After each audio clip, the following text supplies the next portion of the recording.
Welcome to this fun, quick project. I call it the tornado because of the shape, and it's really just hammered wire in a very organic way. It looks like ribbon. I love hammering, as you know, so this will let you get your Whammer hammers out and play. And you can use a bead, and you can change the top of the bail. You can create it as earrings as well. So it's just fun, it's quick, it's something that you can do to practice your hammering. So that's just a few samples, but obviously you can create whatever you want for yourselves. I'm using some copper wire. This is 0.820 gauge.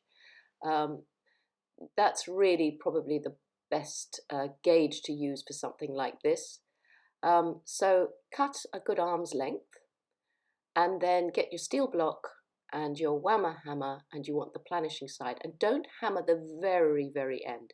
Leave a good centimetre or a centimetre and a half at the end, very end, and leave that unhammered. And then just go along the length and just think of anything that you're not happy with. And it's a sort of stroking motion on the block. You just want to flatten it out and spread it and create a ribbon-like effect. So you want to keep it, it doesn't matter if the wire sort of curves as it goes, because as you hammer it, it tends to pull the wire and spread the wire out, so it will sort of take a curvy shape. Don't worry about that, but just make sure it's flat all the way down like a piece of ribbon. So, bash it all the way down until you get to the end, and leave the very end again unhammered. So you've got the tips unhammered and then this flattened thin strip. So that's how you want to get started. Then with the tips of your round nose pliers, go to the very end, that unhammered end, and start by making a circle. And you want to start creating a cone shape around your round nose pliers. So that gets the cone of the tornado started. And then if you don't have bailmaker pliers to hand, but I do, they're the best to use for this. You get to the next size up of a circle, but if you have a pencil or a nail or anything cylindrical mandrel that you can wrap around, sort of create a slightly larger size circle, and then move it to the next size up and create, again, just wrap it round another cylindrical shape that is a larger size. I've got two bail making pliers here that I can use that are sort of graduate in size, so I can use them, and they're much simpler than using pencils and biros and anything to wrap around. And now just sort of as you get to the center part, you've got to decide how large you want the main part of your tornado to be, because that's got to fit the bead. And then with the rest of the wire, you can just sort of wrap it round the body and then go back down with the cylindrical shapes so that you can make it slightly smaller. And as you can see, it's very organic. You don't have to be perfect about the wraps. And then with the very end, just snip off the end and make sure it's hidden within the cone so that nothing is poking out. And obviously you'd spend a bit of time just making sure if the separations or the spaces between those curls are too gappy, just push them in. Just adjust and adjust, make sure that end is not poking out. And this is where you can just spend time getting it as you want it. You want that nice tornado cone. And then get another piece of 0.8 or whatever wire you have to hand, and you're going to make a head pin. So make a circle first, and just a round circle. Centralize that circle by bringing it back so that it's centered onto the wire, and you just measure how much you need. You want more than the length of the cone because you'll need to make a link at the top. So cut that and make sure that's nice and straight, So that's really going to go through the center of your tornado cone. So I'm just straightening it out. So there it's work hardening and straightening, and you've got a piece of wire that will go all the way through, and you've got the link at the bottom.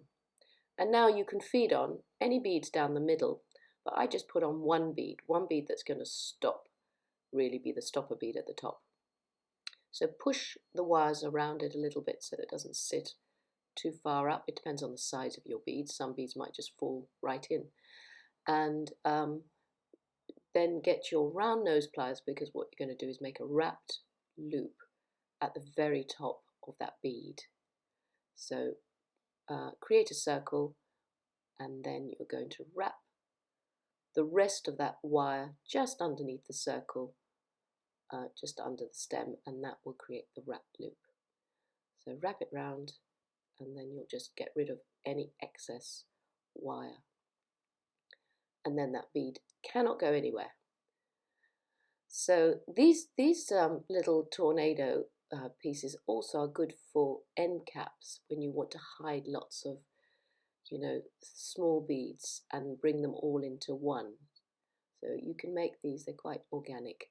And then again, just spend a bit of time moving the wires over the bead so you can see the bead through it. You don't want to see it sitting on top, you want it sort of to go through it. There's a little bit of colour. And there you have the pendant. I'm going to hang something off it. I put a link at the base of the tornado bead.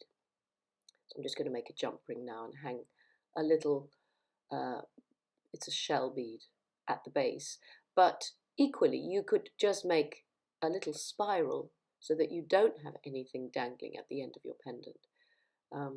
There's so many variations really. So get a jump ring that's large enough to take something that you want to dangle from there, or you can just thread a bead with a head pin, and it just adds a little bit more colour and a little bit of movement to your pendant. So that's completely up to you. And of course you can make this hang the other way round, so that the cone is hanging the opposite way. So don't feel it has to hang in this way to a point. It can hang, and it's very nice as earrings, hanging in the opposite direction. So now I'm just going to make a little quick bail because I've got my pliers out. So create a circle, bring the two ends around that to roughly, they should be the same height.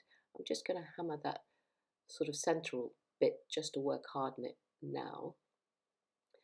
And that's going to be the center of my bail. And then on each side, I'm going to curl the wire around, pushing it out to the outside. So on one side, it'll go in one direction. On the other side, it'll go on the other direction so that it's symmetrical on each side. So this is just a fun little shape that I've made in the past for pendants, pendant bails. There's so many different types of bails you can make, and this is just a fun one that I came up with. It's a sort of wiggly one. And then the ends, you don't want to leave like that, so you create circles, and you can, depending how much wire you have at the end, you can spiral, continue spiraling it up to make it shorter. So that's always a good thing about wire. If you've cut too much, just keep spiraling. Use it up in another way. So there we go. We're just going to keep it the same on each side, and then all that needs now is a bit of hammering once you're happy with it. So that will fix it, that will work harden it. And oh, I've just realized I've made it, but I haven't put it on to the top of the pendant. So well, let me hammer it first, and I'll show you. You can put it on the pendant even though I've closed it up.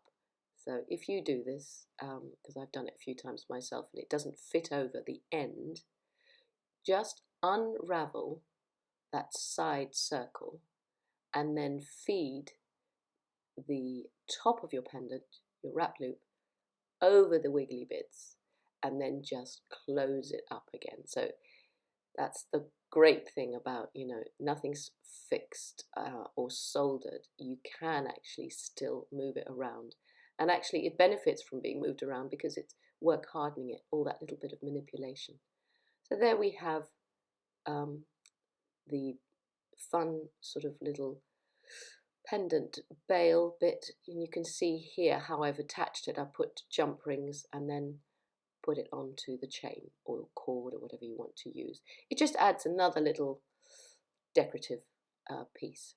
So have fun making your own tornadoes.